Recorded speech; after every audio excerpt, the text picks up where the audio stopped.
Knowledge is power, knowledge is strength, knowledge is wealth, it makes you courageous. And this is the Jugalbandi formula that you should practice in life. Welcome all of you to yet another episode, The Body and the Mind. Hello and welcome to the show. Yeah, thank you.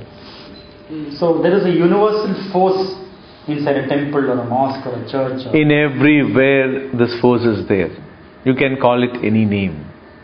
It is the energy that is sustaining, creating, maintaining. We are only a small speck of that energy. That energy is abundant in the atmosphere, all the time, around us, within us. We call it as the highest of energy or consciousness. It's called the super consciousness. However, science and technology has developed. Certain areas we don't have still answers. Man has developed a very high thing. Even a small green gram or a moong dal, if you take, you put it in a container for almost 5 years also. One fine morning you take the green gram and put it into water, it will sprout. If you ask, where was life all these years, you don't have any answer for that basically. Science and technology has developed, but can we manufacture blood today? Yeah. Why? So there are certain areas which we still don't know. This is the highest of consciousness existing in the world. We are just worms into that. Now today, for example, top people were giving the decisions on shares and marketing and whatnot. We all thought we are higher than anything else in the world. One fine morning, we feel, or rather see, we are absolute zero. The highest of intellectuals have made the world itself fools. See, there is a higher force operating in the world. We had grown to an extent of greed and greed and greed. Speculation has come to the optimum. At one point, nature just gave one, that's it. Come back to normal. Come back to normal. Nowadays all are getting back to nature wanted, So it's that whatever he decides, everything happens. That's what we say. There's a beautiful sloka which I don't know whether you don't know it or not. We say, everything I know. Actually, Guru is within us. The sloka always says, Gurur Brahma, Gurur Vishnu, Gurur Devo Maheshwara. Guru means the teacher. Now, in all our life, Brahma or the creative energy is dominant in me. So, Gurur Hi Brahma.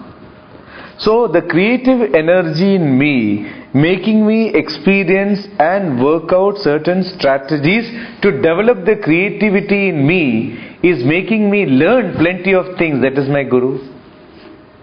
Is it not a Guru? It's your teacher. That's your teacher. Now, Guru Vishnu. In order to run around, maintain ourselves, pay the bills, job, everything, we are also learning plenty of things. That is also your teacher. Guru Vishnu. Guru Devo Maheshwara. In your life you want to bring in changes. You want to work on it. I want a better house, better facilities, better job. I should get married. These are all changes that you're looking, continuously changes. In the process, you are experiencing plenty of things. That's also your teacher. So what is it? Guru Brahma, Guru Vishnu, Guru Devo Maheshwara, Guru Sakshat Parabrahma. The combination of these three essence of knowledge combined together, Guru Sakshat Parabrahma, the entire essence of that knowledge. Tasmai Sri Guruve Namaha. Your essence, giving me the essence of knowledge. And again this sloka goes, Akanda Mandala Karam, under the canopy of the sky, Vyaptam Yena Characharam. There are living and non-living things. Tatpadam Darshitam Yena, whichever gives you knowledge, Tasmai Sri Guruve. That's also a teacher. Now, the entire essence of knowledge of yoga, even Ayurveda I should say, has come from nature. We were observing their postures. When a dog gets stomachache or something, he doesn't go to a hospital or any clinic. It goes and eats certain grasses. These grasses, we started examining what is it and how is it getting out of the problem. Examining that, finally we came out with certain conclusions which has transformed into medicines. So entire Ayurvedic has come from nature, knowledge about nature. So they are all our teachers. Because all animals and birds, they operate with instinct. So they are controlled by nature. So they have a divine support or suggestions, auto-suggestions which they get to do accordingly. In tsunami, no animals died. Only human beings died. They got indication, they all went off. If you observe. Unless of course you tie them somewhere. Because they instinctively can understand. So many of the knowledge has been from these animals, birds. Even an ant can give us knowledge. Spider can give us knowledge. So the entire characharam, living and non-living things, they are also your teachers. You are walking down the hill. Suddenly, out of the blue, one boulder rushes towards you. Because of the timely seeing it, you escape your life. Next time when you go down a hill, will you look at the top? I will. That's also your teacher.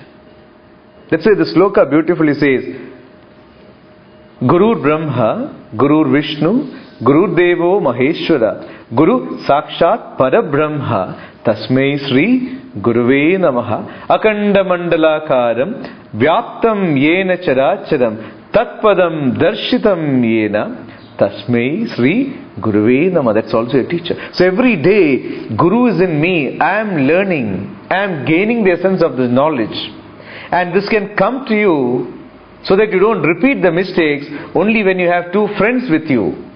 That's called awareness and alertness. The other friend, persistent effort. This can only help a person to evolve to the highest of his consciousness in life.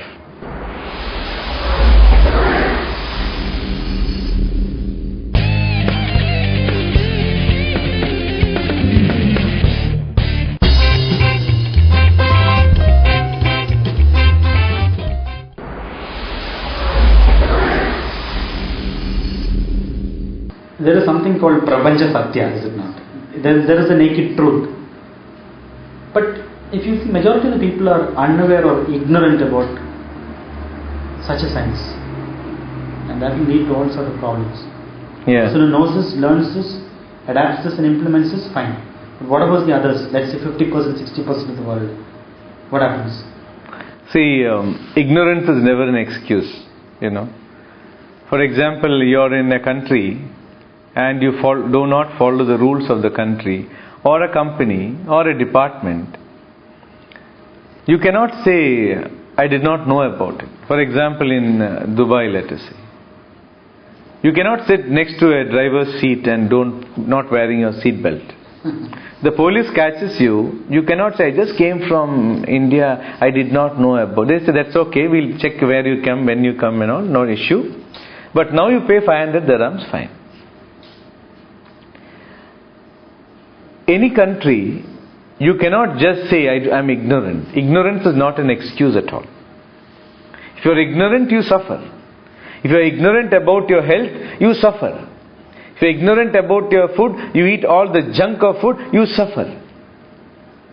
If you're ignorant about how to manage yourself, you get into all mess and then you suffer.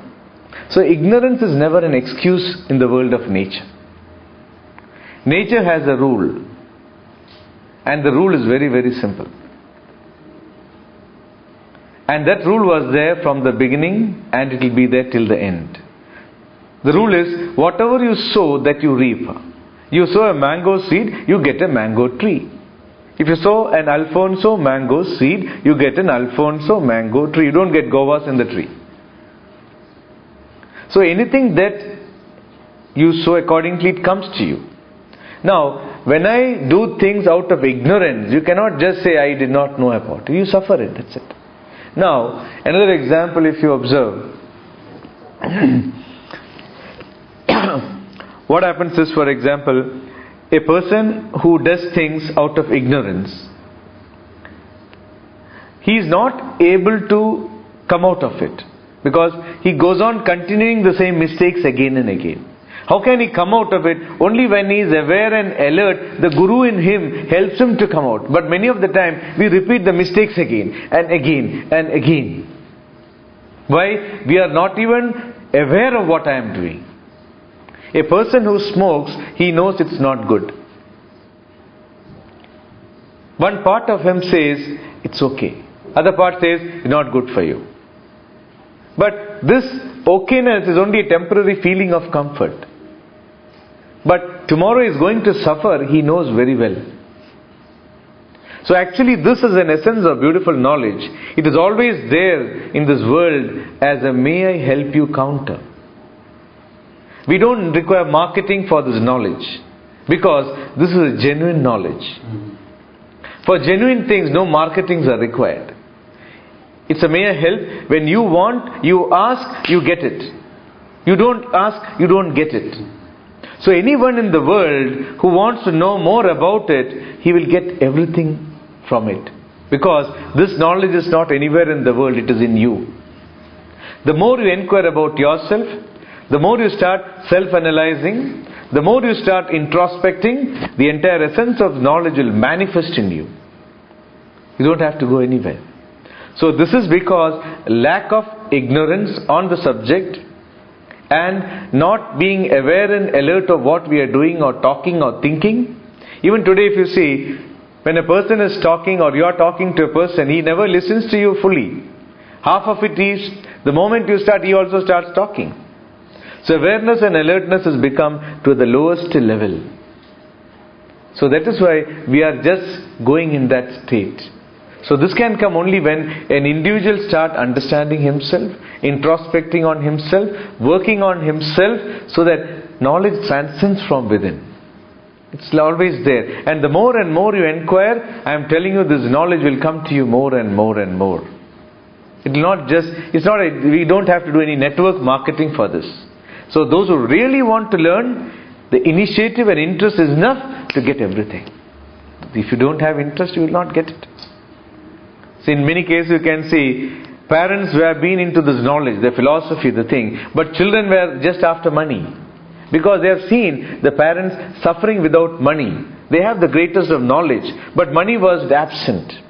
But the child thought money is everything, he ran behind money. Now he has immense of money, but he can't sleep, can't eat, no relationship. That's why in this system of culture, it is a personality wealth that is the greatest of wealth. When this is there, everything will come. Even a person who doesn't have money, he may be living like a king, contented.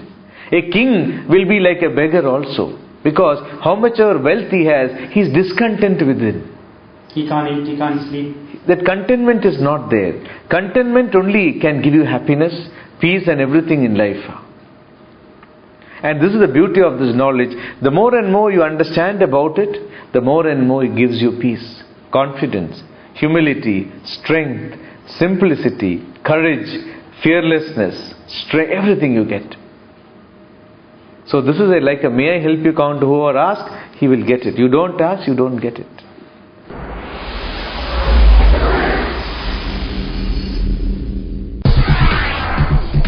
Polestar Marine Engineering Private Limited. Pioneers in welding solutions. Experts in repair of engine parts and components. Specialists in oil field repairs and services. Polestar. Committed quality assurance and on-time delivery. The biggest names in the shipping industry now have a common and trusted choice when it comes to urgent and reliable repairs at Singapore. Seagull Marine. Providing specialized repair, steel renewals, maintenance, reconditioning services and trading of engineering components for worldwide shipping, offshore marine installations, industrial plants and power stations. Seagull Marine is the only independent repair specialist to offer ship owners, managers and OEMs all-inclusive worldwide service. With shipyard representations in Europe and China, our services now have a wider reach. We treat even the most urgent repairs with special care. That's why we have some of the best names trusting us and with one of the longest smiles. Seagull Marine. serving the industry through round-the-clock service, dedicated workforce, quality workmanship, and one belief that safe ships make good voyages.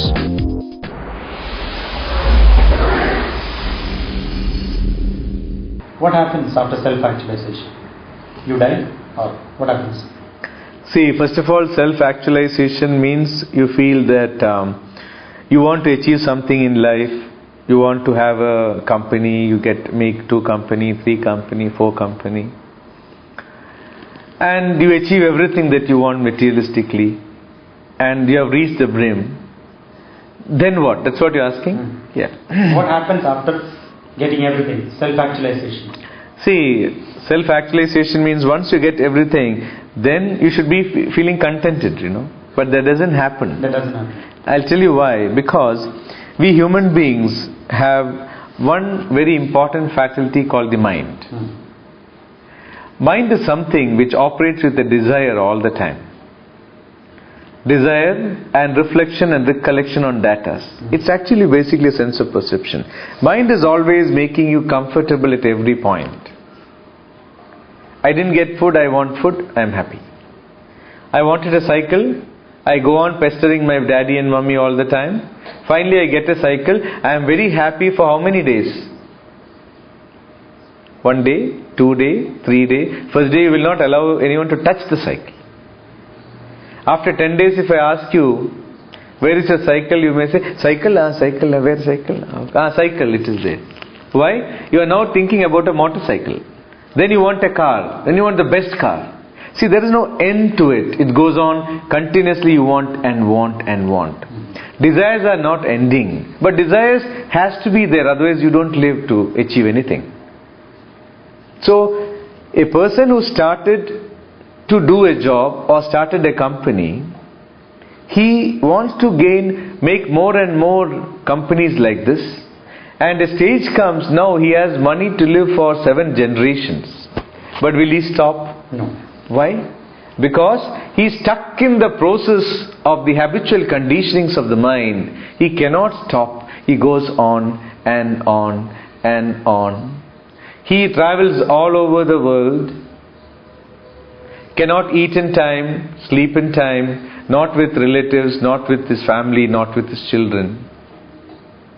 Making more and more and more money and more companies. A stage comes, health cannot hold and health deteriorates. Then he tries to come back to his place wherever it is. He spends all his wealth now to get his health back. By the time we are already in tubes, intake and outlet, what is the use? Do you think your children will take care of all the money that you have accumulated? They do not know the value of how hard you have done. It just goes off. Happiness is not at the end of the journey, it is in the process, during the journey. So we should know where to cut a balance in life. If you do not know how to cut a balance, you are stuck in the process of achieving and achieving and achieving. This is what destroys a human being. So, once you do not know where to cut your balance, then you destroy yourself. That's why people are not happy after achieving everything in life. They still want to achieve more. Yeah. See, it's not that you should not go for it. First duty in your life is your physical and mental health of the individual. Now here you are conversant, you are practically maintaining and you have understood how to maintain. Then your next duty is to take care of your dear and near ones. Now, knowing how to maintain yourself, and if you can help to maintain your family also, and you're beautifully doing it, your consciousness has broadened to do that perfectly, then you can even envelope little more your relatives or your society or the world into your thing, only when you are able to do it. Don't do seva for others if you can't do seva for yourself and your family. That's what we say, charity, everything begins in you, in your house first. But that never happens. See, only when you are conversant, you have evolved to a higher state wherein you can accept things, still maintaining all other criteria, then only you can achieve everything. Now for example, let us say you start a company. You start a company in a certain stage, you start with the foundation, the work, the business, everything. Now, as you gain in the process of expanding the company, have you noticed, you have also broadened in your consciousness, you are able to understand every problem of the company and still run the company. Likewise, an individual should grow to that level of consciousness to maintain himself and everything around him as he grows, then he can do plenty of things. And he knows where to cut a balance. Otherwise, just on one point growth, only money and things and facilities, you destroy everything else in the process. So a person is capable and you can go for better and better and better if he can broaden simultaneously his consciousness, at the same time maintain a balance in life. He is successful. Otherwise, his success of money and everything just goes down at one point and he feels actually sad. There are many people like it. Plenty. That's why this is a knowledge which we all need to imbibe practically in our life. All the knowledge, all the scriptures are for you to learn and implement. Many of us, we go for discourses, we listen to everything, and whenever something is there, we go and sit and shake our head, some sleep and come also. And we know we have attended that discourse, I have attended this, they're all just like beautiful medals on your thing. But practical implementation becomes zero. Actually, the entire essence of these principles or dharmic principles is learning how to manage yourself, your health and everything, so that practically you learn to implement and get the best out of it. Today what is happening is, we only have stories and theories. Practical implementation of the knowledge becomes absolute zero. That's why we are destroying ourselves. With this, we come to the end of a very informative episode. We spoke about the Trimurtis, we spoke about self-actualization and so on. But in the coming episodes, we're going to bring you more informative information on yoga. Thank you very much. Yeah, thank you.